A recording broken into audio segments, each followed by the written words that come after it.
স্বাধীনতা। কবি অভীক মণ্ডল। দেশের জন্য দিয়েছি প্রাণ হাজার সন্তান, ব্যর্থ হয়নি তাদের আশা, তাদের বলিদান। গর্ব করে বলছি মোরা, আমরা তো স্বাধীন।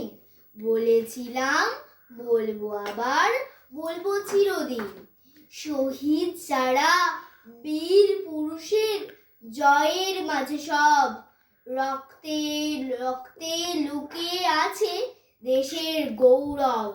স্মরণ করি সেই শহীদ আর বিদ্রোহীদের আজ, যাদের জন্য কাঁদছে ভারত, কাঁপছে ব্রিটিশ রাজ। এদেশ আমার মুক্ত এখন, মুক্তির স্বাদ পায়। সবে মিলে গড়বো এদেশ, চলুন হাত লাগাই। গেরুয়া সাদা সবুজ নীলের অপূর্ব সংমিশ্রণ, স্বাধীন মোরা গাইব